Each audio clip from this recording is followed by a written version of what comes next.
This is Real Estate This Week with Stephen Gasque, continuing 16 years on air and online, helping you succeed in buying, selling, and investing in property. The best real estate strategies out there just for you. Welcome to Real Estate This Week. Hi again, I'm Stephen Gasque, and I'm so glad you're here as we look at how the pros buy and sell their own properties when it's their house they're selling, or that new house they want to buy. How do they do it, and what can we learn from it? Let's find out. Joining us now is Lorraine Aurora, Associate Broker with Berkshire Hathaway PenFed Realty in Tysons Corner, Virginia, and the President of the Virginia Realtors. Lorraine is also the past president of the Northern Virginia Association of Realtors. Lorraine, welcome to Real Estate This Week. Thank you, Stephen. Thank you so much for having me. I am so glad you are here. And so, Lorraine, here we are in the fall market of 2025. So tell me, what's happening in your market, Northern Virginia? Northern Virginia is still hot. However, when homes sit on the market a little longer, sometimes sellers get a little nervous, but buyers are out there ready to pounce on homes. And if your home is priced correctly, shows well, the house will sell. And sometimes, even in this market, there will be multiple offers. Oh, that's good to know. Good to know, because a lot of sellers are wondering what the market changes mean to them. And so, Lorraine, on today's show, I'd like to ask you what you would do if you were selling your own home. And I know you. I know the first answer is going to be hire a realtor. Tell me, why is that so important? You are absolutely right, Stephen. There is nothing like having a realtor represent you. A realtor is held to the code of ethics. A good realtor has a lot of experience. They guide you because you don't buy and sell a home every day. And you need someone who's going to hold your hand and take the emotion out of it, be your front when it comes to dealing with buyers and guiding you through the entire process. I see. But Lorraine, a big question. Here you are with decades in the real estate business. I mean, couldn't you just do it yourself? I could, Stephen. I could sell my home myself. However, there is a risk factor because there's a lot of emotion attached to your home. I tell my sellers it's now a business transaction. It's no longer a home. It's a house. And so a realtor will buffer the negotiating when it comes to inspections, price, and making sure that the home goes to settlement and it's a win-win for everyone. I see. And so, Lorraine, when you list a home for sale and you walk through the door for the first time, what do you typically see? Is the home really cluttered? Does it have a lot of family photos? Is it sort of not ready for the marketplace? Or in Northern Virginia, where many of the houses are beautiful, are they just show places? It depends, Stephen. Sometimes the home is perfect and there is very little that needs to be done. And on other occasions, it's so personalized that you walk into a family museum. So it is imperative to get someone, and when I go on a listing appointment, I usually take a stager with me. And what I mean by that is I have a third party, take the professional with me, who will tell a seller that, oh, you've got too many pictures of grandma up there, and take this out and move things around and your home is too cluttered. People cannot envision their quote-unquote stuff in this home. And to neutralize it, it is important to have a stager who will, quote, declutter the home. Oh, that's interesting. And what does the stager tell them? Room by room, how does a stager help? So a stager will tell them what it means to declutter a home, A stager will tell them whether the drapes help or don't. Sometimes they have these gorgeous drapes, but they date a home. And you want to make a home as desirable and neutral for any buyer coming through. The stager will tell them whether the kitchen needs to be updated, whether the bathrooms need to be updated. Sometimes they will detract from the negativity of not having a bathroom or a kitchen updated by placing strategic items that will have the buyer focus on that. So easily, if you change the appliance, they will focus on an updated appliance as opposed to the granite countertop or lack thereof. I see. And Lorraine, a question about that. Now, many sellers are looking for the biggest possible profit. And they might think, if I pay a professional stager, there goes part of that profit. And also, if I update my kitchen and my baths, there goes a big chunk of that profit. What do you think? Stephen, it is important to update. However, sometimes people don't have the finances. Sometimes people don't have the time. But kitchens and baths sell a home. So if your primary bathroom is updated, your kitchen is updated, reports have shown that you get much more money than if the home was not updated. Right. Exactly. And again, based on your experience, when you have sold properties, do you always try to make those properties just absolutely as beautiful as they can be?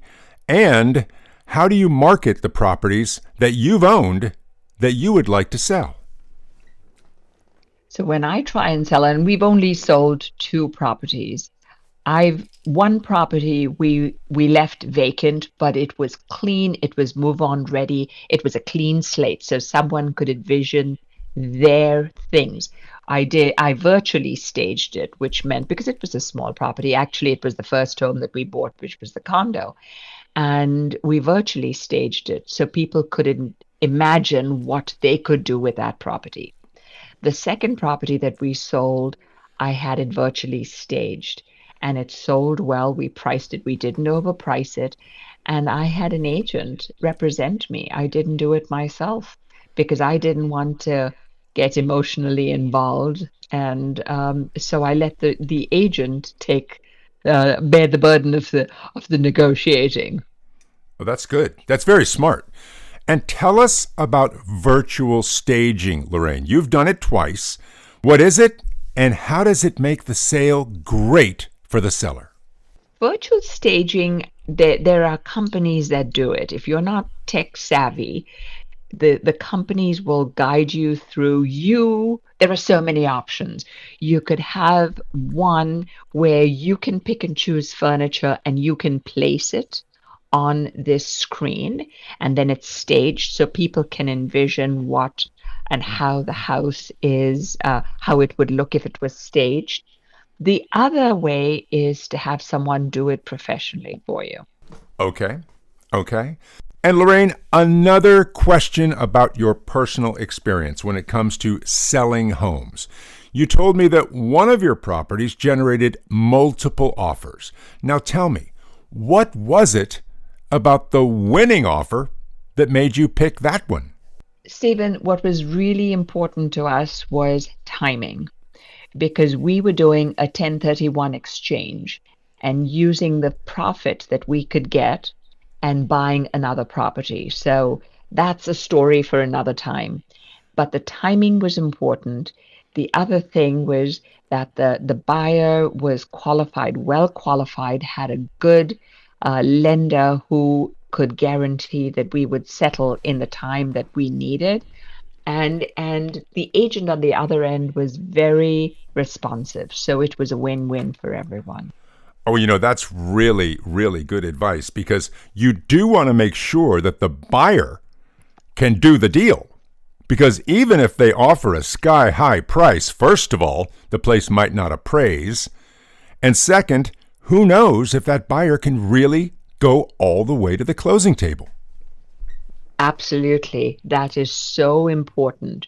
And sometimes it may be beyond the buyer's control because there may be issues with a homeowners association. There may be so many other factors. And it is important as a seller to have all those things taken care of. And when I talk about homeowners associations, they factor in, the homeowners associations require you to comply with certain things. So an inspection is done prior to listing the home. And if there are things that need to be fixed that are required by the homeowners association, it is better to get that done prior to listing a home than doing it later on. Can you tell us about the seller's net sheet, what it is, and how you prepare it, and how it helps that seller? Absolutely, Stephen. What a seller's net sheet is the price of the home that is offered, and then taking away all the costs and what the seller actually keeps. So if you take away the cost of staging, if you take away the cost of remodeling, if you take away some of the costs of, say, paying for a home warranty, those things, it's really the net what the seller can walk away from.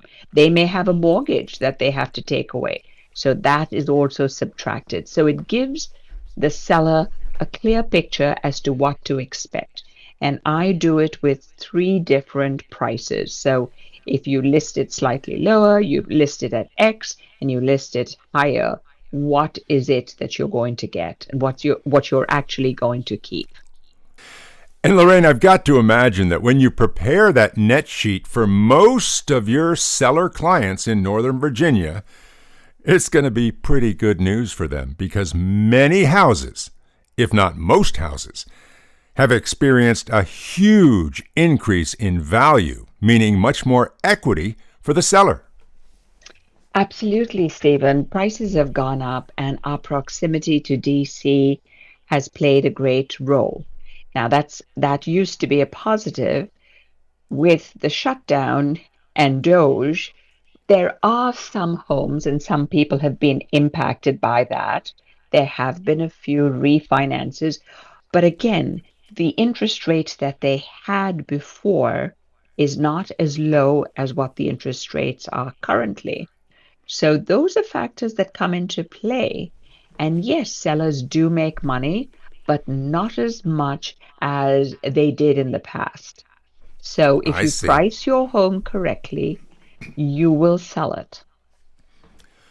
And how quickly will you sell it if you price it correctly and if it's in great shape? It should sell in a normal market, normal in quotes, in 30 days. So from the time you list the house and put it on the market to the time it goes to settlement, it'll be about between 30 and 45 days. I've closed sooner. I've closed in 10 days. Wow, that's incredibly fast. You've got to have a good, yes, you've got to have a good lender that will do that. If you get multiple offers on your house, doesn't a seller then turn to you and say, "Hey, Lorraine, we priced it too low"?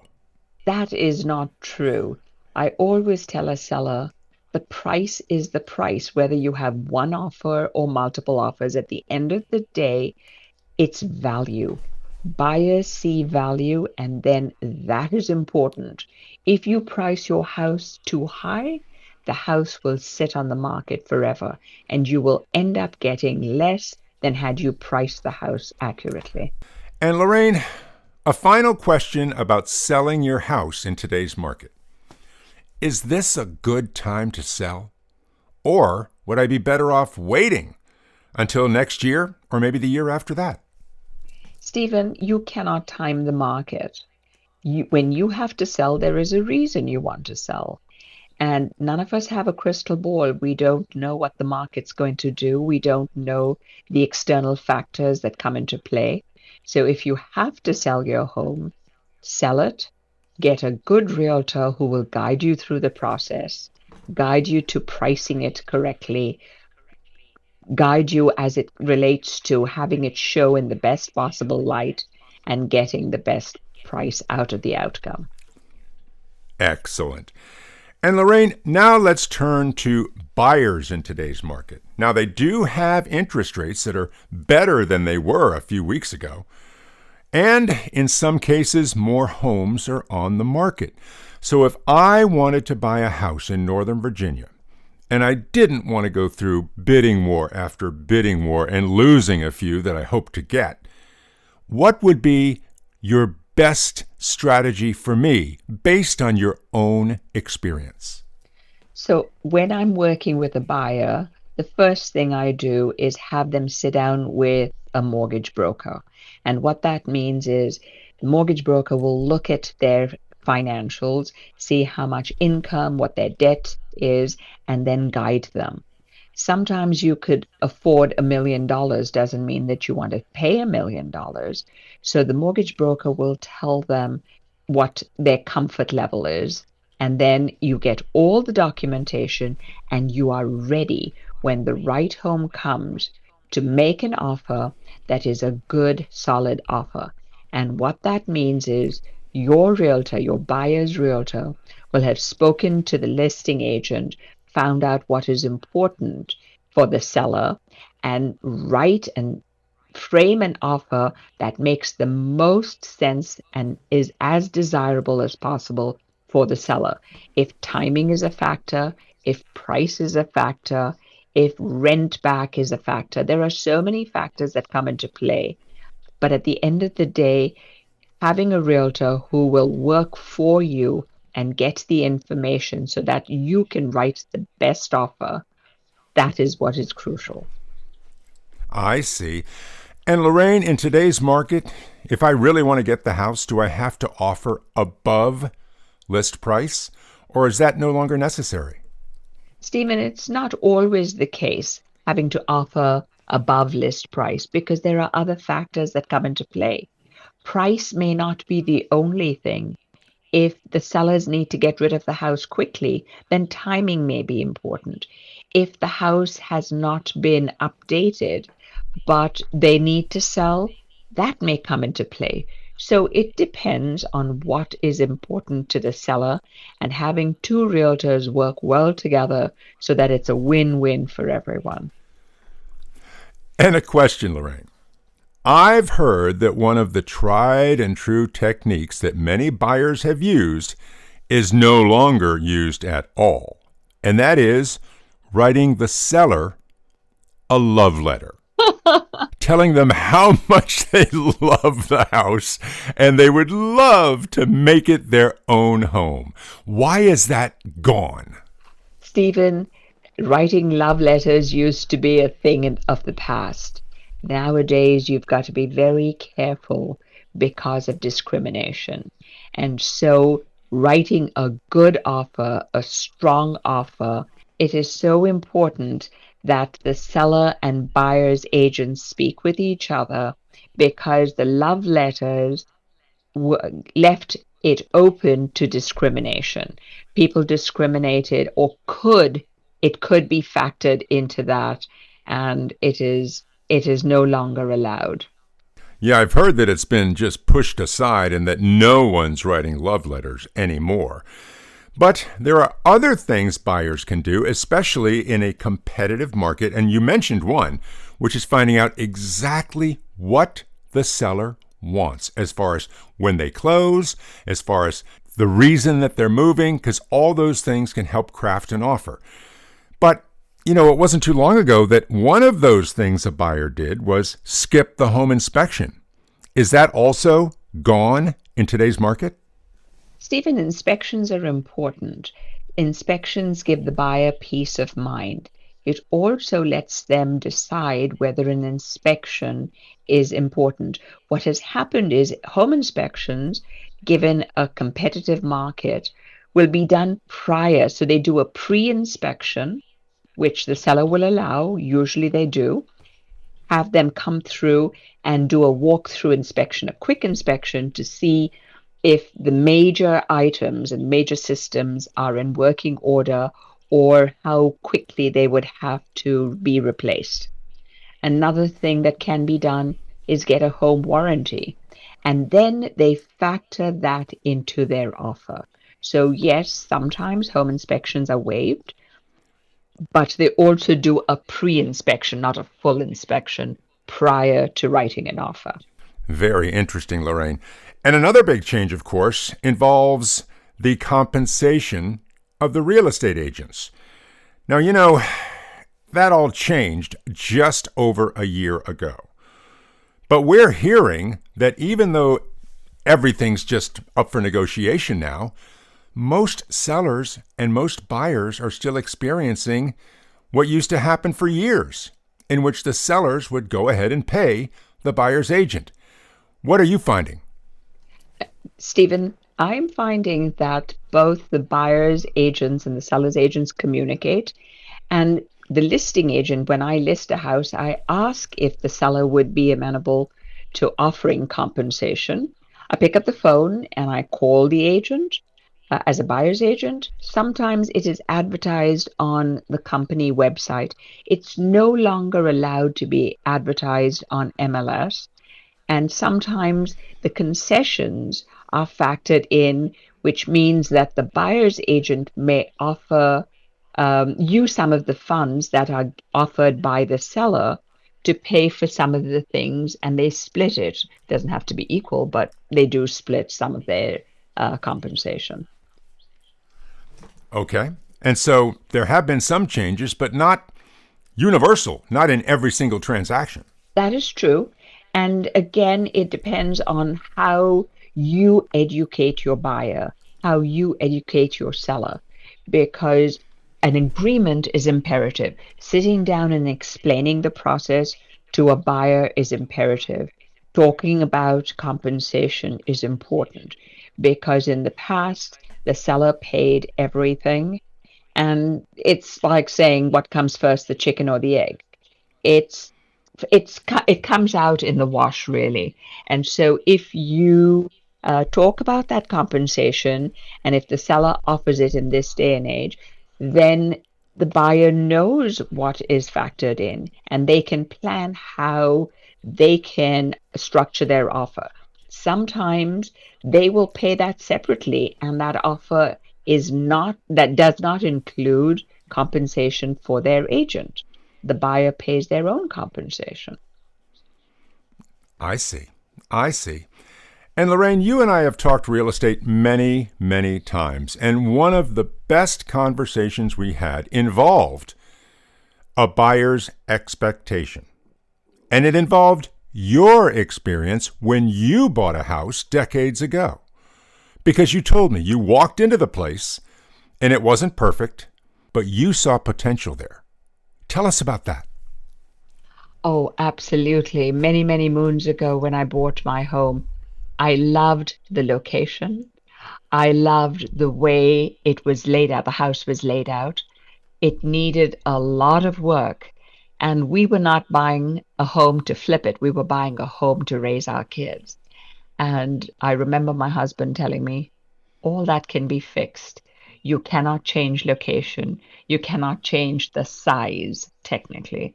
And you love the yard. So all these things happened.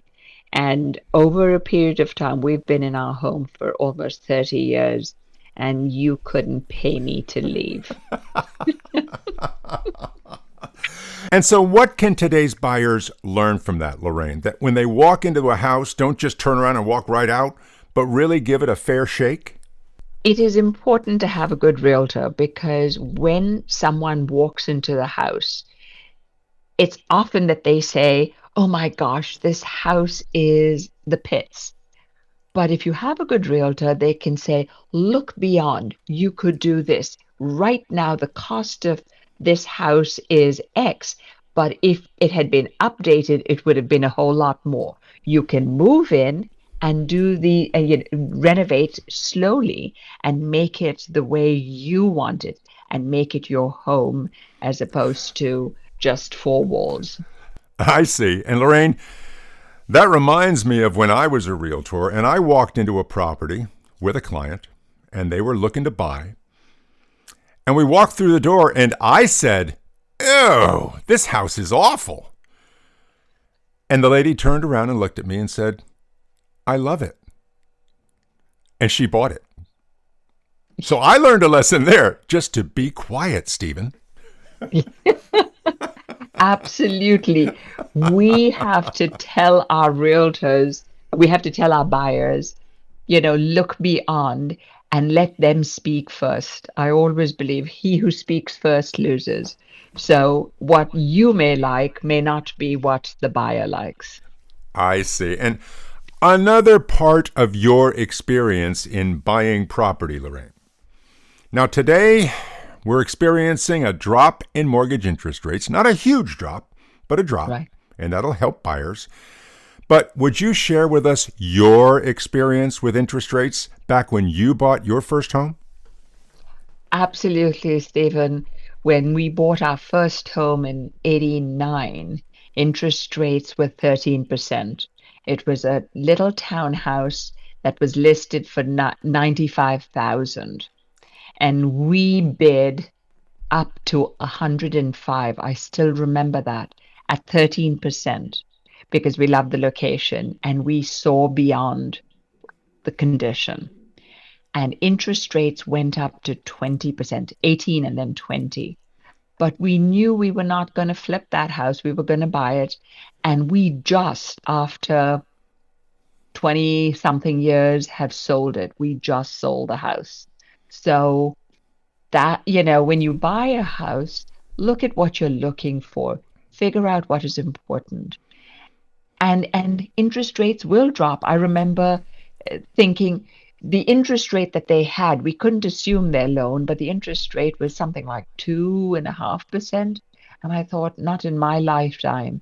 But guess what? We did. So what goes down does come up, and vice versa. It's the circle of life, right? I see. With interest rates notching down and more homes on the market, many people are thinking this is a great time to buy. What do you think? Absolutely.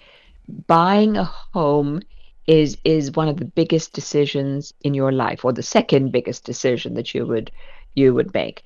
And it is important to be qualified. It is important now in the fall of 2025, where more homes are on the market and interest rates are slightly lower, to purchase because inventory is higher. You said the second biggest decision you'll make. I imagine the first involved your husband. Absolutely. Kind of goes without saying, knowing you, Lorraine. That's wonderful. Wonderful. And so as we wrap it up today, anything else you'd like to share with us about your experience buying and selling real estate over the years and what our listeners can learn from it? Stephen, by being a realtor has been one of the biggest joys in my life. I mean, it's not the first. The first are my kids. The second is my husband getting married. But being in real estate, helping people buy and sell homes, achieve the American dream has been my biggest joy. It has given me stability, the option to invest in real estate. It has given me options financially. And I always tell people there's a limited amount of land, and be a part of that. Own a piece of land that you can call your own. And so real estate and being a good realtor is one of my biggest joys. That is wonderful. And Lorraine, I really want to thank you for being on the show today and telling us all about buying and selling in the fall market of 2025 and how your personal experiences can help everyone listening. Thank you, Lorraine. Thanks for having me, Stephen. It has been such a pleasure. Me too. Lorraine Aurora, Associate Broker with Berkshire Hathaway PenFed Realty in Tysons Corner, Virginia, and the President of the Virginia Realtors. Lorraine is also the past President of the Northern Virginia Association of Realtors. Next time on Real Estate This Week, the one factor that can make or break your mortgage application: credit.